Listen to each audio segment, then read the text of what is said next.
Hello and welcome to another episode of Write with Influence. 10 to 15 minutes of sales messaging and psychological persuasion tips to help you captivate customers and sell more of what you have.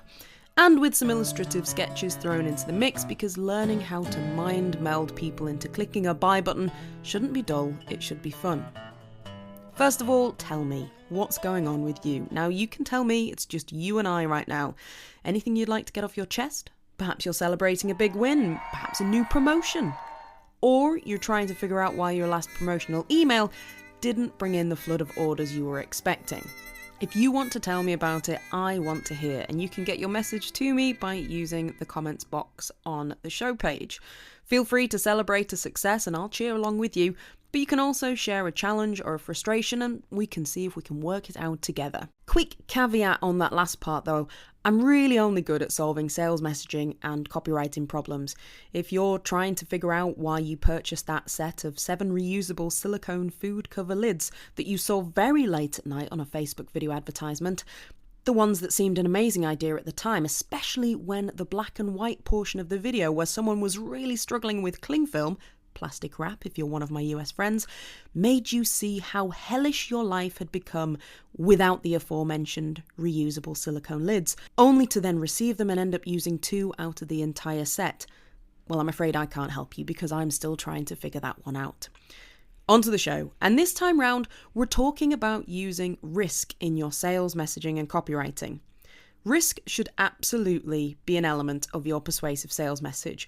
People should feel that there is a negative consequence if they don't have your product. Now, we'll talk about how far you should take this a little later, but first of all, why is risk so important? Aren't we always told to sell the benefits, to talk about the positive transformation? In the last show, we looked at describing butterfly moments to make people feel emotionally connected in a positive way to the outcome of using your product. There wasn't anything negative there, so Amy, what's going on? Okay, yes, benefits are important. Yes, a positive emotional connection to your product is important, but so is risk. There are many moving parts in a successful sales message. Risk is just one of them. So why is it so important? Well, it's because humans are more motivated by avoiding loss than they are in potential gain. I'm going to give you some links in the show notes if you want to read more about this, but it's because of something called loss aversion. Loss aversion is the theory that we prefer to avoid loss more so than acquiring the equivalent gain. So, for example, we feel bad about losing $5, but we don't feel equally good about finding $5. In fact, it's thought that the pain of losing, say, $1,000 can only be compensated by the pleasure of gaining $2,000. Now, loss aversion was first identified by Amos Tversky and Daniel Kahneman. And Daniel Kahneman won a Nobel Prize in Economic Sciences for it, so, he's pretty smart. Anyway, this principle is absolutely used with success in marketing. It's one of the reasons free trials work. They take advantage of someone becoming accustomed to having something during the free trial so that they don't want to feel the loss of it by then not continuing into a subscription model. And this can also influence marketing language. For example, how a loss or a gain is framed. A $5 discount may not be as motivating as avoiding a $5 surcharge, for example. These are all different things that you can test in your marketing messages. But risk can be a very important motivating factor. So you should absolutely be aware of it and know how to have it in your sales messaging toolkit when you're sitting down to write. And as I mentioned, Daniel Kahneman has a Nobel Prize, so we should probably listen to him. And me, well, I once won a silver medal for my front crawl in swimming, so I'm kidding. I've been fixing broken sales copy for more than a decade, and I've seen how tweaks and changes to the language that we use and the angles that we take and the themes that we attack can absolutely make the difference between a sellout and a no-show. And I do still have that swimming medal. So today, let's look at the following. How do you identify the risk in your sales message? Why it's important to understand that risk alone is not enough, and why it's also important to not make things too risky. First of all, you need to identify the right risk for your customer. Whenever I sit down to write or plan sales copy, one of the elements I'm looking for is what's at stake for the customer if they don't buy? What would they miss out on if they don't say yes to the promotion? And you really do need to know your customer to get this right. If you want to see a real-life example of someone desperately trying to find a motivating risk, all you need to do is go to your local supermarket, find a tired, work-weary parent accompanied by a child having a tantrum. Quite often in this situation, you will see some rapid-fire persuasive techniques that usually involve risk if the child doesn't behave and culminates in the phrase of "wait till I get you home." When I was younger, my dad worked away a lot, so my mum was left with 2 children under the age of 4 and a 14-year-old to control. Her powers of using risk still stay with me today. Amy, John, stop bouncing on the bed. Why? Because I said so. Why? Because I'm tired and I don't want you bouncing on the bed. I just made that. I'm not even really messing it up. Oh dear. Well, I suppose I'll have to then. What? I didn't want to do this. I mean, your brother is going to wonder where you are when he comes home from school. Are we going to Grandma's? No. Not Grandma's. If you don't stop bouncing on the bed, you're going to go to the naughty school. Naughty school. Who's she ringing? I don't know. Oh, hello. Is that the Dickensian School for Naughty Children? What? Oh, wonderful. Yes, I have 2 naughty children here available for collection. How soon can you send someone round? No, we've stopped. As quick as that? That would be great. Their brother's going to be home soon, and it'd be perfect if you could pick them up before he gets here. He's our favourite, you see, and I don't want to upset him. We're sorry, we've stopped. How naughty are they? Well, I asked them to stop bouncing on the bed and they wouldn't. I know, shocking. How long can you take them? 2 weeks? No, Oh, Mum, wonderful. please no. Just some peace hang and up. quiet at Would last. be really good. Now, what will they have to eat when they stay with you? Liver? Mum, hang up. Onions? Tripe? That does sound like perfect meals for naughty children. Okay, yep, they'll be ready and waiting. Please, we're sorry. No, they won't have any toys. I'm taking all of their toys and stuffed animals my down to the toys. bottom of the garden and burning them all. Lovely. Bye-bye. I don't want to go to the naughty school. Mum, I'm home. Why are they crying? Are they going to the Dickensian School for Naughty Children again? That's right. Pass me the wine. I'm going to have a bath. Just for the record, and in case my mum is listening, that never happened, and any likeness to my mother or other members of my family and friends and people I meet in this podcast is merely coincidence. So the first thing you need to do is identify a motivating risk. What do your customers care about? The answer to this is always going to lie in your customer research, and identifying the right risk isn't always easy.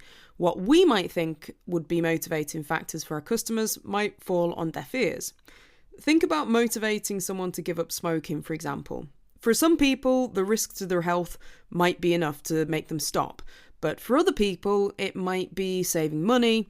And for others, it could be that their friends no longer smoke and they don't want to be the odd one out, or they just feel like it's sort of gone out of fashion. But let's think about this commercially. What are some of the associated risks of people not purchasing your product or service? Remember in the last episode when we discussed butterfly moments, we were describing how our customers' lives will be positively changed by our product. Well, one way to start thinking about risks is to ask yourself, so what happens to your customer if that change never takes place? And the answer isn't just that, well, things can stay the same. It could be that things get worse. This could have a long-term impact on potential customers.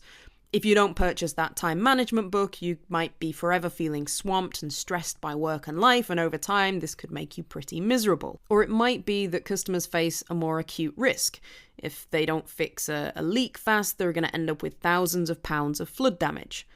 Remember, we tend to be more motivated by the idea of loss than gain, so your first step is to figure out from your customers, what could they be afraid of losing?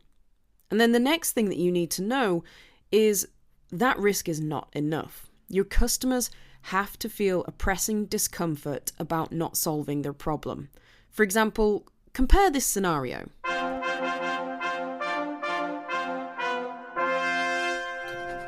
Dear Miss Harrison, you are cordially invited to have afternoon tea with me, Queen Elizabeth II, in 6 months' time. Oh, I do hope she can make it, Philip. She's hilarious. And even though I've talked about afternoon tea, I'm really hoping we just hit the brandy hard. I'm not naming any names, but I'm quite, royally off with a few people at the moment and could do with something to take my mind off things. Amy, you've got another letter from the Queen. No way. Yeah, you've been invited to hers in 6 months' time. We should probably get you a new dress. Oh, absolutely. I don't want to make an embarrassment of myself. Should we go now? No, there's plenty of time. But now what if this happened?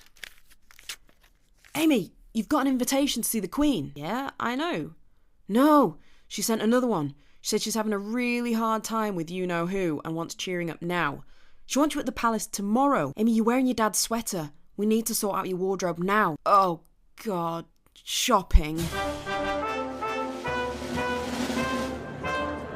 Yes, thank you for coming. Oh, you have travelled far. Oh, very well done, yes. But these heels are too high. That's all that they had. Amy, pull your skirt down a bit. Look like Julia Roberts if they'd made the film Pretty Awful Woman. Come on, it's nearly your turn. Oh, hello. Hello, Your Majesty. Oh, what's happening? Amy, you've knotted the Queen. The corgi is down. The corgi is down. Arresting suspect on site. So perhaps I should take my wardrobe more seriously to avoid such consequences. But look, when the problem was months away, there was no urgency. But with a shorter time scale, I felt compelled to act. So when it comes to using risk in your messaging, it's not just enough to show that, look, if you don't buy our product, something bad might happen. You also want to try and identify why that problem may be bigger than they first thought, or may arrive sooner than they first thought. So, for example, it's like the warning lights in your car. If a bulb light comes on, you might not think it's a big deal and maybe you've got some time to get it fixed. But if your oil light comes on or you realise that you're low on petrol, you know that you've got to take action pretty quickly. There's so many ways that you can combine risk and urgency in order to motivate people to purchase.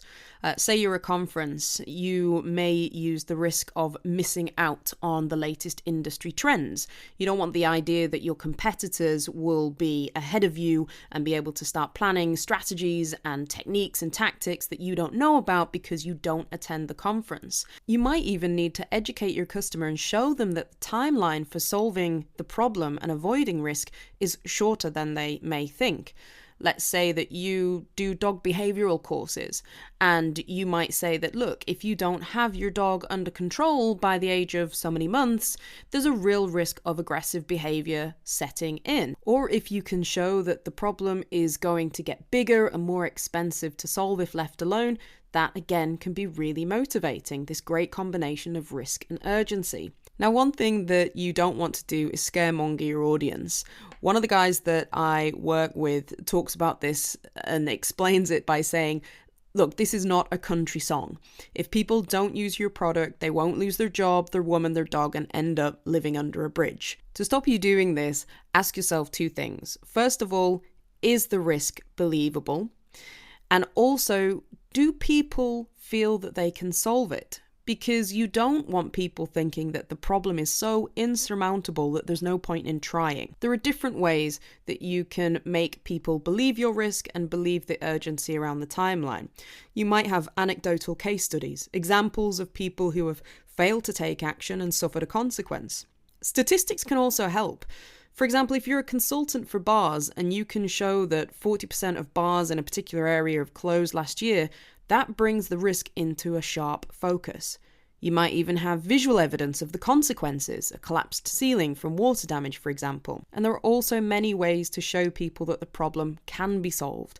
Again, case studies from your customers, before and after descriptions and images, statistics about the results you've achieved for customers. There are many different ways to be creative about using risk in your sales message, but I want you to realise that it is a key element. So, remember to identify the risk that matters to your customer. Understand that risk isn't enough. Your customer has to feel uncomfortable about the consequences today. But don't make things so risky that your customers either don't believe you or are too paralysed by fear to act. That's all for this episode. Don't forget, as always, you can leave a comment if you have a question, challenge, or sales messaging victory that you'd like to share. And if you want more of an end-to-end framework for researching and writing your copy, check out the complete Write with Influence course. Till next time, keep believing. And remember, sometimes the risk just isn't worth it. Oh, this conference is dull. Nice hotel, but yeah. Look. Sounds like there's a party in that other ballroom. Should we sneak in? Oh, I don't know if we should risk it. Come on. Looks a lot more fun than this. I bet they've got an open bar as well. Let's just pop our heads in. It's probably just another conference. No one will notice us. I don't know. Come on.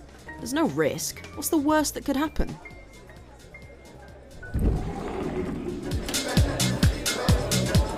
Ah, come in. I see you've tried to sneak into our celebration. Oh, I'm sorry, we must have made a mistake. Come on, let's go. Oh, I don't think so.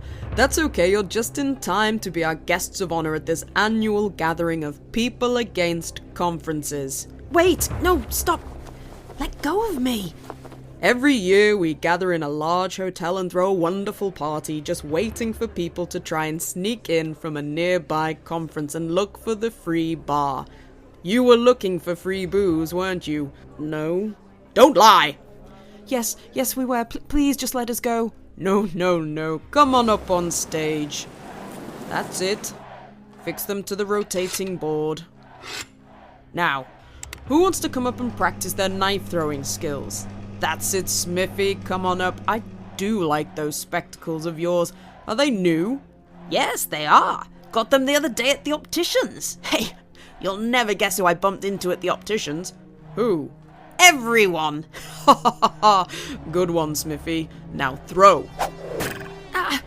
What's the worst that could happen? What's the worst that could happen? You idiot.